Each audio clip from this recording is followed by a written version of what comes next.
में जाकर काम करा करते थे। बड़ी बहू का नाम प्रतिभा और छोटी बहू का नाम सुनैना था। स्वर्णी और प्रतिभा हमेशा सुनैना को तंग किया करती थी क्योंकि उनके छोटे बेटे ने सुनैना से शादी अपनी पसंद से की थी और सुनैना एक साधारण से परिवार से थी। एक बार बड़ी बहू के हाथ से सास का चश्मा टूट गया। ये क्या कर दिया मैंने? ये तो माँ जी कल ही बनवा कर लाई थी। माँ जी को पता चलेगा तो बहुत गुस्सा होंगी। क्या करूं? क्या करूं? प्रतिभा बाहर काम कर रही सुनैना के पास गई और कहा, सुनैना सुनो, माँ जी के कमरे से झूठे बर्तन ले आओ। ठीक है दीदी, अभी लाई। सुनैना जैसे ही माँ जी के कमरे में गई तो उसने देखा कि चश्मा नीचे टूटा हुआ है। उसने चश्मा उठाया ही था तब तक प्रतिभा माँ जी को लेकर वहाँ पहुँच गई। हे भगवान, माँ जी का चश्मा तोड़ दिया। माँ जी कल ही से बनवा कर लाई थी। ये क्या किया तूने सुनैना? कोई काम ध्यान से नहीं करती हो तुम। कितना नुकसान कर दिया। ये क्या कर दिया तूने? जब से आई है नुकसान पे नुकसान किए जा रही है। एक तो घर से खाली हाथ आ गई और जो अब मेरे घर में बचा है वो भी तोड़ना चाहती है। माँ जी, ये मैंने नहीं किया है। प्रतिभा दीदी ने मुझे बर्तन लेने भेजा था तब मैंने देखा कि चश्मा टूटा हुआ नीचे गिरा है। तू क्या कहना चाहती कि मैंने तोड़ा है? नहीं दीदी, मैं तो माँ जी को बता रही थी कि मैंने नहीं किया। यहाँ प्रतिभा रोने की एक्टिंग करके दिखाती है। हाँ, मेरी किस्मत। देखो ना माँ जी, आपने देखा ना, आपके सामने मुझे गलत बना रही है। नहीं दीदी, मेरा ऐसा कोई इरादा नहीं है। चुप रहो तुम, एक तो नुकसान करती हो ऊपर से झूठ भी। हाँ, जाओ मेरे सामने से और दोबारा मत आना जब तक घर का सारा काम ना खत्म हो जाए, समझी? उसके बाद तुम जंगल चली जाना, वहाँ से लकड़ियाँ काट कर ले आना। जंगल चली जाइयो समय से, समझ गई? लेकिन दीदी, इन सब कामों को करने में ही शाम हो जाएगी। इतनी जल्दी ये सब कैसे करूँगी? मुझे क्या पता, माँ जी ने बोल दिया सो बोल दिया, समझ गई? माँ जी, प्रतिभा ने क्या कहा समझ नहीं आया। ठीक है माँ जी, जाती हूँ। बेचारी सुनैना उदास मन से वहाँ से चली जाती है। भगवान करे जंगल से वापस ही ना आए। मैं अपने बेटे की किसी अच्छे घर में शादी कर दूंगी और दहेज में बहुत सारे गहने और रुपए भी ले लूंगी। ये सब सुनैना ने सुन लिया। माँ जी, मेरे लिए भी एक सोने का हार ले लेना। आखिरकार मैं इस घर की बड़ी बहू हूँ। ठीक है, जाओ अब मेरे लिए कुछ बढ़िया सा खाने को ले आओ। जी माँ जी, अभी लेकर आई। प्रतिभा वहाँ से चली गई। अब बस इस सुनैना को इस दुनिया से मिटाना होगा। एक बार ये काम हो जाए, मैं पंडितों को जी भर के खाना खिलाऊंगी। सुनैना काम करते करते रोने लगी। मैं ऐसा क्या करूं जिससे माँ जी मेरे बारे में ये सब सोचना बंद कर दें? हे भगवान, मुझ पे अपनी कृपा करो। मैं ये सब और ज्यादा नहीं सह पाऊंगी। सारा काम करने के बाद सुनैना अपने साथ खाने के लिए 4 रोटी और थोड़ी सब्जी बांध के जंगल ले गया।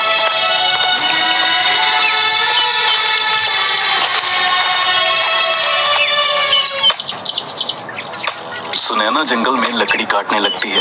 उसने लकड़ी का एक गट्ठा बनाया और छांव में बैठ के तब उसके थैले से रोटी का डिब्बा नीचे गिर गया।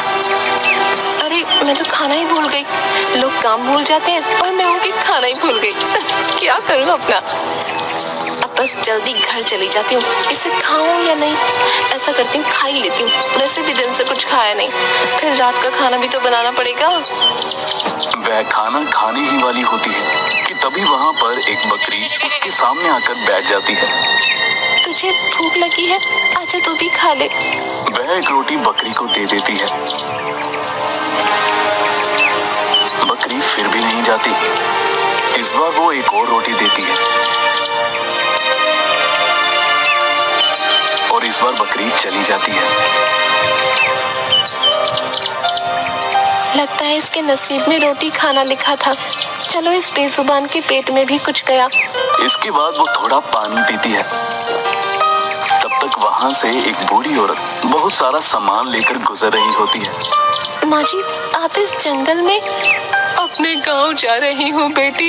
ये रास्ता जल्दी पहुँचा देता है, इसलिए यहाँ से जा रही हूँ। औरत बहुत बूढ़ी थी। सुनैना को उस पर दया आ गई। अम्मा बैठो, मेरे पास 2 रोटी हैं, आप इन्हें खा लो। वैसे भी मुझे तो घर जाना है, इसलिए इन्हें खाने का तो समय नहीं है मेरे पास। आप मुझे थकी हुई लगती हो, आप इन्हें खा लो। अम्मा बैठ गई और हैरानी से सुनैना की तरफ देखने लगी। इस जंगल में लगता है भगवान ने तुझे भेजा है मेरे लिए। ला बेटी ला, जोरों की भूख लगी है मुझे, बहुत बुरा हाल है। खुश रहे तू बेटी। सुनैना ने रोटी सब्जी अम्मा को दे दी और अम्मा ने बड़े चाव से रोटी सब्जी खा ली।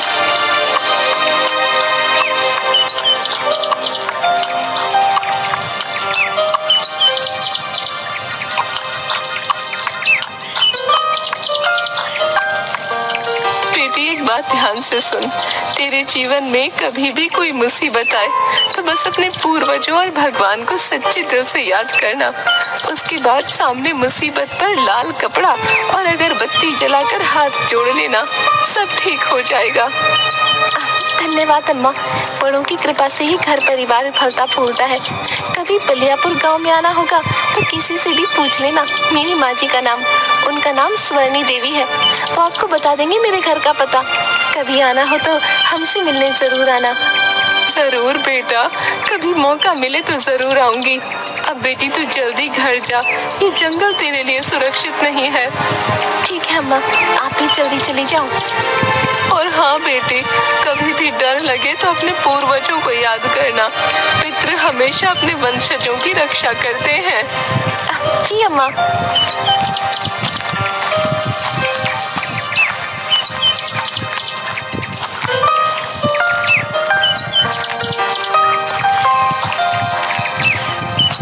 सुनैना घर पहुंचती है।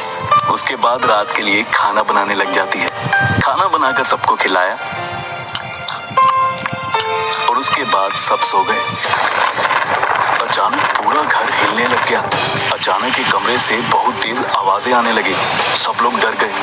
कुछ देर बाद सब एकदम से शांत हो गया। माँ जी, ये क्या था? ये कैसी आवाज थी? रुक, मैं देखती हूँ। सुनैना, जा तू देख क्या है वहाँ। माँ जी मुझे डर लग रहा है। जाती है या नहीं? इसके बाद सुनैना कमरे में देखने चलेगी। वहाँ कोई नहीं था।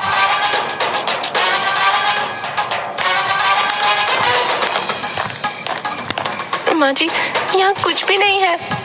ऐसा कैसे हो सकता है? इतनी भयंकर आवाज भला किसकी हो सकती है? माँ जी, लगता है कोई जानवर खिड़की से घुस गया होगा। मैं कहती थी ना, वहाँ जालियां लगा लो। चलो अब जाओ, सब सो जाओ। अगले दिन सुनैना, सुन, वो कपड़े रखे हैं, धो देना सारे। और घर के सारी चादरें भी धोनी है। और हाँ, पर्दे भी, समझ गई? जी माँ जी। तब तक वहाँ उनकी पड़ोसी शारदा आ गई। प्रणाम अम्मा, कैसी हो आप? आओ आओ बेटी, तुम कैसी हो? हमारा तो जैसे तैसे वक्त निकल रहा है। मैं ठीक हूँ माँ जी, आपसे वो शहद लेने के लिए आई हूँ। कुछ दिन पहले आपसे मंगवाया था ना? अरे हाँ, मैं तो भूल ही गई। क्या करूँ बेटी, उम्र हो गई है। रुक लाती हूँ। माँ जी जैसे ही अंदर गई, शारदा तुरंत सुनैना के पास जाकर बोली, सुनैना, तो दुखी नहीं होती इस बुढ़िया के ऐसे बर्ताव से? जीना मुश्किल किया हुआ है तेरा इसने। कहती हूँ तो अपने मायके वालों को बता देना। नहीं बहन, मेरे माता पिता गरीब हैं, उन्हें मैं और पीड़ा नहीं दे सकती। मुझे परेशान देख वो और दुखी हो जाएंगे। तेरे लिए मुझे बहुत दुख होता है, तू अपना ध्यान रख। तुम मेरी चिंता मत करो, वो जैसी भी है मेरी सास है। गुस्सा करती है पर दिल की अच्छी है। तू बहुत भोली है रे। मैं तो तेरे लिए बस प्रार्थना ही कर सकती हूँ कि एक दिन तेरा जीवन भी सुधर जाए। तू परेशान मत होना। हाँ, ये सब मेरा परिवार है और परिवार में तो ये सब चलता ही रहता है। तब तक अचानक माँ जी आ गई। ले शारदा, अपना शहद। धन्यवाद अम्मा। अच्छा, मैं चलती हूँ। उसने सुनैना की तरफ देखा और चली गई। सुनैना ने अपना सारा काम किया। पहले कपड़े, घर की सफाई, आंगन की सफाई। रात के समय अरे क्यों सुनैना, खाना बनाया नहीं?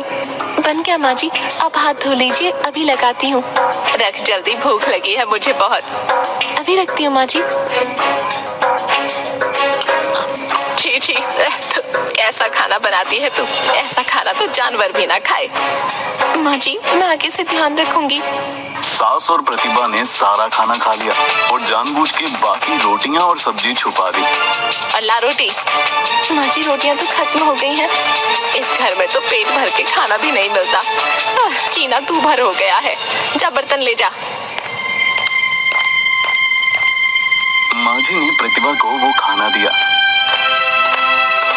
प्रतिभा ने तुरंत वो खाना गाय को खिला दिया और वापस वहाँ बैठ गई। चलिए माँ जी, कल शादी में भी जाना है, सो जाते हैं। सबने खाना खाया, किसी ने सुनैना को खाने के लिए नहीं पूछा। फिर सुनैना ने बर्तन धोए। आधी रात को अचानक आवाज आने लगी।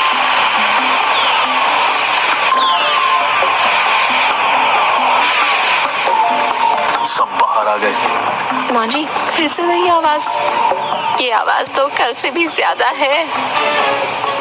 माँ जी, इस सुनैना को वहाँ भेज देते हैं, आप कमरा बंद कर देना। अगर वहाँ कोई जानवर होगा तो इसे खा जाएगा। सुनैना, जाके देख कौन है वहाँ। नहीं नहीं माँ जी, मुझे डर लग रहा है। जाती है या मारूं? सुनैना जैसे ही कमरे में गई, प्रतिभा ने दरवाजा बंद कर दिया। माँ जी, दरवाजा खोलिए। आप मेरे साथ ये सब क्यों कर रही हैं माँ जी? मुझे डर लग रहा है।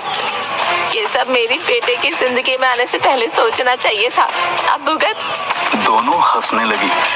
माँ जी, यहाँ सांप है। सांप, सांप। सुनैना जो कि कोने में छुप गई। सुनैना को अचानक अम्मा की बात याद आई। बेटी, एक बात ध्यान से सुन। तेरे जीवन में कभी भी कोई मुसीबत आए तो बस अपने पूर्वजों और भगवान को सच्चे दिल से याद करना। सुनैना ने तुरंत अपने पूर्वजों को याद किया। हे पितरों, मेरी रक्षा करो, कोई तो उपाय दो ताकि मैं इस मुसीबत से बच पाऊं। अचानक वहाँ पे लाल कपड़ा और धूप बत्ती आ गई। सुनैना को बूढ़ी अम्मा की बात याद आ गई। सुनैना ने तुरंत डरते डरते उसके पास गई और धीरे से उसके ऊपर लाल कपड़ा डाला और धूप बत्ती जलाने लग गई और भगवान का नाम जपने लगी। हे ईश्वर, मेरी रक्षा करो मेरी। माँ जी, चलिए, लगता है वो मर गई। जानवर उसे अभी तक तो खा भी चुका होगा। कल इस कमरे को खोलेंगे। ठीक है, भगवान करे इस बार ये मुसीबत टल जाए। अगले दिन प्रतिभा ने वह कमरा खोला। सुनैना एक जगह पे लेटी हुई थी। प्रतिभा चिल्लाई। क्या हुआ, कोई भूत देख लिया क्या? माँ जी जैसे ही कमरे में आई, उन्होंने देखा कि चारों तरफ सोना ही सोना बिखरा हुआ है। हमारी तो किस्मत ही खुल गई प्रतिभा। माँ जी, एक साथ दो मुसीबत टल गई। पहली वो मुसीबत और दूसरी गरीबी। आज से हम ऐशो आराम की जिंदगी जिएंगे। माँ जी, देखिए ना, इतना सारा सोना, इससे तो हमारी कई पीढ़ियां मजे से अपना जीवन बिता सकेंगी। प्रतिभा जैसे ही सोने का एक गहना उठाती है। कितना सुंदर है ना माँ जी, मेरे गले में बहुत अच्छा लगेगा। ठीक कहा ना मैंने? तब तक अचानक प्रतिभा को जोर से करंट लगने लगता है और माँ जी को सांप पकड़ लेता है। माँ जी चिल्लाने लगती है। चिल्लाने की वजह से सुनैना उठ जाती है। उसी समय अम्मा वहाँ प्रकट हो जाती है। ये सब केवल सुनैना का है। इस खजाने में किसी ने भी बुरी नजर डाली तो उसे छोड़ूंगी नहीं मैं। प्रतिभा ने वह हार फेंक दिया। अम्मा, माँ जी और प्रतिभा दीदी को छोड़ दो आप। नहीं बेटी, ये सब तुझे जीने नहीं देंगे। मेरे होते हुए तुझे कोई तंग नहीं कर सकता। अम्मा, आपके आगे हाथ जोड़ती हूँ, कृपया छोड़ दो। नहीं। ठीक है। दोनों बच जाती हैं। माँ जी, आप ठीक तो हो ना? प्रतिभा दीदी, आप ठीक तो हो ना? अम्मा, मेरी बात का मान रखने के लिए धन्यवाद। ये सब तेरा है सुनैना। अम्मा, ये सब मेरा कैसे हुआ? मुझे आप ये सब क्यों दे रही हो? बेटा, ये तेरा ही था हमेशा से। एक जमाने में तेरे पूर्वजों ने इस खजाने को छुपाया था दुश्मनों से। वो चाहते थे कि ये सब उनके किसी वारिस को मिले जो ईमानदार और नेक हो, ताकि सबका भला हो सके। वो चाहते थे कि दुश्मन इसका गलत इस्तेमाल न कर पाए, इसलिए उन्होंने इस खजाने की पूजा कराई। इसके बाद एक खजाना सर्प में बदल गया और तब से वो तुम्हारे वंश के सही उत्तराधिकारी की खोज कर रहा था। तुमने जिस बकरी को रोटी खिलाई वो असल में सर्प सर्प था जो वेश बदलकर तुम्हारे सामने बकरी बनकर आया था, ये जानने के लिए कि तुम वही सही उत्तराधिकारी हो कि नहीं। बेटी तो बहुत भोली है। सब याद रखना, ये खजाना सिर्फ तुम्हारा है। ये कोई मामूली खजाना नहीं है, मंत्रों द्वारा सिद्ध किया गया खजाना है। याद रखना, इस खजाने की सुरक्षा स्वयं सर्पदेव करते हैं, इसलिए सुनैना तुम इसके खो जाने की चिंता मत करना। ये हमेशा तुम्हारे पास रहेगा। तुम्हारा कल्याण हो। माँ जी, ये सब आपका है, इसका जो कुछ भी करना है वो आपकी मर्जी से ही होगा। बेटा, मैंने हमेशा तेरे साथ बुरा किया। तू चाहती तो इतना सारा धन पाके हमें घर से बाहर निकाल सकती थी, पर तू ये सब मुझे दे रही है, क्यों सुनैना? माँ जी, मैं हमेशा चुप रहती थी ताकि एक दिन आप मेरे प्यार को समझ सको। देखो ना, आज आपको मेरा इस परिवार के प्रति प्रेम समझ आ गया। इससे ज्यादा मुझे कुछ भी नहीं चाहिए। मुझे माफ कर दो, मैंने तुम्हें हमेशा मारना चाहा, लेकिन आज तुमने मुझे बचाकर मेरी नजरों में अपनी इज्जत और भी बढ़ा दी है। आज से मैं हमेशा तुम्हारी बड़ी बहन बन के रहूंगी और तुम्हें कुछ नहीं होने दूंगी। सुनैना, इसकी हकदार सिर्फ तू है। ये जिम्मेदारी तुझे ही संभालनी होगी। तेरे पूर्वजों का भरोसा है तू, इसलिए अपनी जिम्मेदारी को समझ और वही कर जो सही है। जी माँ जी, मैं आपकी बात का मान रखूंगी। इसके बाद सुनैना का परिवार बहुत अमीर हो गया और सुनैना दान पुण्य करने लगी।